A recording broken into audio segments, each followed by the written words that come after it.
സങ്കീർത്തന ധ്യാനത്തിലേക്ക് ദൈവത്തിൻ്റെ പരിശുദ്ധ നാമത്തിൽ കർത്തൃനാമത്തിൽ നിങ്ങളെല്ലാവരെയും ഹൃദയപൂർവ്വം ഞാൻ സ്വാഗതം ചെയ്യുന്നു. ദൈവജനമേ, വചനം കേൾക്കുവാനും അതിൽ മറഞ്ഞിരിക്കുന്ന സത്യങ്ങൾ ധ്യാനിക്കാനുമായി ഒരുമിച്ച് കൂടിയിരിക്കുന്ന ഈ അവസരത്തിൽ നമ്മുടെ സ്വർഗീയ പിതാവിൻ്റെ മഹത്വത്തെ ആരാധിക്കുവാനും നമ്മെ ഇപ്പോഴും ജീവിപ്പിക്കുന്ന അവിടുത്തെ അനന്തകരുണയ്ക്കും ദയയ്ക്കും നന്ദി അറിയിക്കാനുമുള്ള അവസരമാണ്. അവിടുന്ന് നമ്മെ അവിടുത്തെ ദിവ്യ ഉദ്ദേശം പിന്തുടരാനുള്ള ഈ അവസരത്തിനും ഹൃദയം നിറഞ്ഞ നന്ദി അർപ്പിക്കാം. നമ്മുടെ പിഴവുകളും പാപങ്ങളും തുറന്ന് സമ്മതിച്ച് അവിടുത്തെ ക്ഷമയും കൃപയും തേടാം. ദൈവവചനം മനസ്സിലാക്കുവാനും അതിലെ സത്യങ്ങൾക്കായി നമ്മുടെ ഹൃദയവും മനസ്സും തുറക്കുവാനും സ്വർഗീയ ജ്ഞാനം നൽകണമേ എന്നും അപേക്ഷിക്കാം. നമ്മുടെ വാക്കുകളിലും പ്രവൃത്തികളിലും ചിന്തകളിലും ദൈവത്തെ മഹത്വപ്പെടുത്തുന്ന ജീവിതം നയിക്കുവാൻ പരിശ്രമിക്കാം. സഹോദരങ്ങളെ, അവിടുന്ന് ഏൽപ്പിച്ച ദൗത്യം പരിശുദ്ധിയോടെ പൂർണ്ണതയോടെ നിറവേറ്റുവാൻ കരുണ തേടാം. ലോകമെമ്പാടുമുള്ള അനേകം ആവശ്യങ്ങൾക്കായി കർത്താവിൻ്റെ സ്നേഹവും സമാധാനവും സംരക്ഷണവും യഥാസമയത്തെത്തുവാൻ നമുക്ക് പ്രാർത്ഥിക്കാം. കർത്താവെ, ഞങ്ങളുടെ ഈ യാചനകൾ ദയാപൂർവം ശ്രവിച്ച് ഉത്തരമരുളണമേ. ആമേൻ. പരിശുദ്ധാത്മാവെ, എഴുന്നള്ളി വരണമേ. കർത്താവെ, ഇതാ ഞങ്ങൾ അവിടുത്തെ വചനത്തിനായി കാതോർക്കുന്നു. ഞങ്ങളിൽ വന്ന് നിറയണമേ. 84 സങ്കീർത്തനം. കർത്താവിൻ്റെ ഭവനം എത്ര അഭികാമ്യം! സൈന്യങ്ങളുടെ കർത്താവെ, അങ്ങയുടെ വാസസ്ഥലം എത്ര മനോഹരം! എൻ്റെ ആത്മാവ് കർത്താവിൻ്റെ അങ്കണത്തിലെത്താൻ വാഞ്ചിച്ച് തളരുന്നു. എൻ്റെ മനസ്സും ശരീരവും ജീവിക്കുന്നവനായ ദൈവത്തിന് ആനന്ദഗാനം ആലപിക്കുന്നു. എൻ്റെ രാജാവും ദൈവവുമായ സൈന്യങ്ങളുടെ കർത്താവെ, കുരുകിൽ പക്ഷി ഒരു സങ്കേതവും മീവൽ പക്ഷി കുഞ്ഞിന് ഒരു കൂടും അങ്ങയുടെ ബലിപീഠത്തിങ്കൽ കണ്ടെത്തുന്നുവല്ലോ. എന്നേക്കും അങ്ങയെ സ്തുതിച്ചുകൊണ്ട് അങ്ങയുടെ ഭവനത്തിൽ വസിക്കുന്നവർ ഭാഗ്യവാന്മാർ. അങ്ങയിൽ ശക്തി കണ്ടെത്തിയവർ ഭാഗ്യവാന്മാർ. അവരുടെ ഹൃദയത്തിൽ സിയോനിലേക്കുള്ള രാജവീഥികളുണ്ട്. ബാക്ക താഴ്വരയിലൂടെ കടന്നു പോകുമ്പോൾ അവർ അതിനെ നീരുറവകളുടെ താഴ്വരയാക്കുന്നു. ശരത്കാല വൃഷ്ടി അതിനെ ജലാശയങ്ങൾ കൊണ്ട് നിറയ്ക്കുന്നു. അവർ കൂടുതൽ കൂടുതൽ ശക്തി ആർജിക്കുന്നു. അവർ ദൈവത്തെ സിയോനിൽ ദർശിക്കും. സൈന്യങ്ങളുടെ ദൈവമായ കർത്താവെ, എൻ്റെ പ്രാർത്ഥന ശ്രവിക്കണമേ. യാക്കോബിൻ്റെ ദൈവമേ, ചെവിക്കൊള്ളണമേ. ഞങ്ങളുടെ പരിചയായ ദൈവമേ, അങ്ങയുടെ അഭിഷിക്തനെ കടാക്ഷിക്കണമേ. അന്യസ്ഥലത്ത് 1000 ദിവസത്തേക്കാൾ അങ്ങയുടെ അങ്കണത്തിൽ ഒരു ദിവസമായിരിക്കുന്നത് കൂടുതൽ അഭികാമ്യമാണ്. ദുഷ്ടതയുടെ കൂടാരങ്ങളിൽ വാഴുന്നതിനേക്കാൾ എൻ്റെ ദൈവത്തിൻ്റെ ആലയത്തിൽ വാതിൽ കാവൽക്കാരനാകാനാണ് ഞാൻ ആഗ്രഹിക്കുന്നത്. എന്തെന്നാൽ ദൈവമായ കർത്താവ് സൂര്യനും പരിചയമാണ്. അവിടുന്ന് കൃപയും ബഹുമതിയും നൽകുന്നു. പരമാർത്ഥതയോടെ വ്യാപരിക്കുന്നവർക്ക് ഒരു നന്മയും അവിടുന്ന് നിഷേധിക്കുകയില്ല. സൈന്യങ്ങളുടെ കർത്താവെ, അങ്ങയിൽ ആശ്രയിക്കുന്നവൻ ഭാഗ്യവാൻ.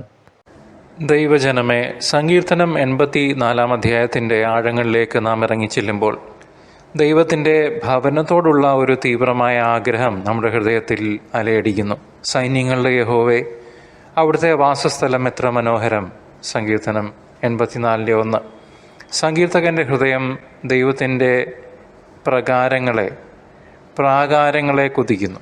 അവൻ്റെ ആത്മാവ് അതിനായി ദാഹിക്കുന്നു. ജീവനുള്ള ദൈവത്തിനു വേണ്ടി അവൻ്റെ ഹൃദയവും മാംസവും നിലവിളിക്കുന്നു. ഈ ആഗ്രഹം വെറും സ്ഥലത്തോടോ കെട്ടിടത്തോടോ മാത്രമുള്ളതല്ല, മറിച്ച് ദൈവത്തിൻ്റെ സാന്നിധ്യത്തോടും അവിടുത്തെ സ്നേഹത്തോടും ഉള്ളതാണ്. കുരുവികൾക്കും മീവൽ പക്ഷികൾക്ക് പോലും ദൈവത്തിൻ്റെ യാഗപീഠത്തിൽ ഒരു കൂട് കണ്ടെത്താൻ കഴിയുമ്പോൾ നമ്മളും അവിടുത്തെ മക്കളായ നമുക്കും ദൈവത്തിൻ്റെ സന്നിധിയിൽ ഒരു അഭയസ്ഥാനത്തിനായി കൊതിക്കാം. ഈ ഭവനത്തിൽ വസിക്കുന്നവർ ഭാഗ്യവാന്മാരാണ്, കാരണം അവർ ദൈവത്തെ നിരന്തരം സ്തുതിക്കുന്നു. നമ്മുടെ കാലഘട്ടത്തിൽ സഹോദരങ്ങളെ, ഭൗതികമായ കാര്യങ്ങൾക്കും ആധുനിക സാങ്കേതിക വിദ്യകൾക്കും പിന്നാലെ പോകുമ്പോൾ ദൈവത്തോടുള്ള നമ്മുടെ ആത്മീയദാഹം മങ്ങുന്നുണ്ടോ എന്ന് നാം ചിന്തിക്കണം. ദൈവത്തിൻ്റെ സാന്നിധ്യമില്ലാതെ നമ്മുടെ ജീവിതം അർത്ഥരഹിതവും ശൂന്യവുമാണ്. പക്ഷികളെ പോലെ നമ്മുടെ ആത്മീയ ഭവനം ദൈവത്തിൽ തന്നെ കണ്ടെത്താൻ നമുക്ക് സാധിക്കണം. ഇന്നത്തെ നമ്മുടെ തിരക്കിട്ട ജീവിതത്തിൽ ദൈവത്തെ സ്തുതിക്കാൻ പോലും സമയം കണ്ടെത്താൻ നമ്മൾ മറക്കുന്നു. സമൂഹ മാധ്യമങ്ങളിലെ ലൈക്കുകളിലും കമൻറ്റുകളിലുമാണ് പലപ്പോഴും നമ്മുടെയൊക്കെ ശ്രദ്ധ. ദൈവഭവനത്തിൽ ഒരു ദിവസത്തെ സന്തോഷം 1000 ദിവസത്തെ സന്തോഷത്തിന് തുല്യമാണെന്ന സത്യം നാം മറന്നു പോകരുത്. ക്രിസ്തുവിലേക്ക് യാത്ര ചെയ്യുന്ന വിശ്വാസിയുടെ ഭാഗ്യത്തെക്കുറിച്ചും ഈ സങ്കീർത്തന ഭാഗം പറയുന്നു. നിന്നിൽ ശക്തി കണ്ടെത്തുന്നവർ ഭാഗ്യവാന്മാർ. സിയോനിലേക്കുള്ള അവരുടെ ഹൃദയത്തിലെ പാതകൾ അവരുടെ മനസ്സിലുണ്ട്. കണ്ണീരിൻ്റെ താഴ്വരയിലൂടെ അവർ കടന്നു പോകുമ്പോൾ അത് നീരുറവകളുടെ താഴ്വരയായി മാറുന്നു. ദൈവം അവർക്ക് ശക്തി നൽകി, അവർ ശക്തിയിൽ നിന്ന് ശക്തിയിലേക്ക് വളരുന്നു എന്ന്. വിശ്വാസ ജീവിതത്തിലെ പ്രതിസന്ധികളിലും ദുരിതങ്ങളിലും ദൈവം നമുക്ക് ശക്തി നൽകുന്നു. നാം ദൈവത്തെ അന്വേഷിക്കുമ്പോൾ അവൻ നമ്മുടെ കണ്ണുനീരിനെ സന്തോഷമാക്കി മാറ്റും. തീർച്ച. ആധുനിക സമൂഹത്തിൽ നമ്മുടെ ജീവിതത്തിലെ പ്രതിസന്ധികൾക്ക് എളുപ്പ വഴികൾ തേടാനാണ് പലപ്പോഴും നാം ഓരോരുത്തരും ശ്രമിക്കുന്നത്. ദൈവത്തിൽ ആശ്രയിക്കുന്നതിന് പകരം നാം മനുഷ്യരിൽ സഹായം തേടുന്നു. നമ്മുടെ കണ്ണീരിൻ്റെ താഴ്വരയെ നീരുറവകളുടെ താഴ്വരയാക്കി മാറ്റാൻ ദൈവത്തിന് മാത്രമേ സാധിക്കൂ എന്ന സത്യം നാം മറന്നു പോകരുത് സഹോദരങ്ങളെ. ഈ സങ്കീർത്തന ഭാഗം യേശുവിൻ്റെ വരവിൽ അതിൻ്റെ പൂർണ്ണത കണ്ടെത്തുന്നു. യേശുവിനെയാണ് ഇവിടെ സൂചിപ്പിക്കുന്ന അഭിഷിക്തൻ. യേശു തന്നെയാണ് ദൈവഭവനം.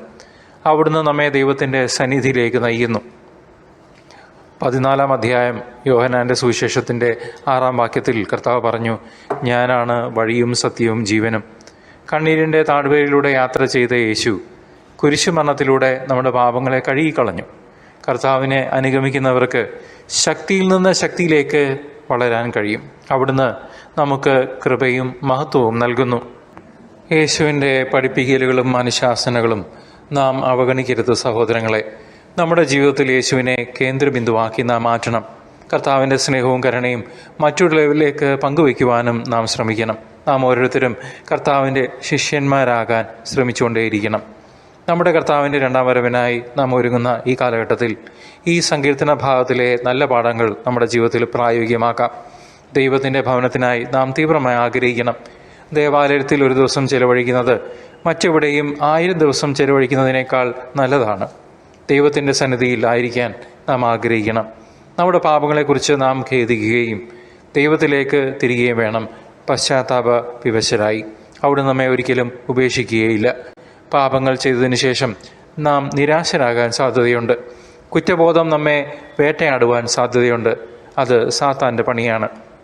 മടങ്ങി വരുന്ന മകനെയും മകളെയും 2 കൈ നീട്ടി സന്തോഷത്തോടെ ആലിംഗനം ചെയ്ത് വിരുന്നൊരുക്കി സ്വീകരിക്കാൻ കാത്തിരിക്കുന്ന ആ നല്ല അപ്പൻ്റെ സ്നേഹം നിസ്സീമമാണ് സഹോദരങ്ങളെ.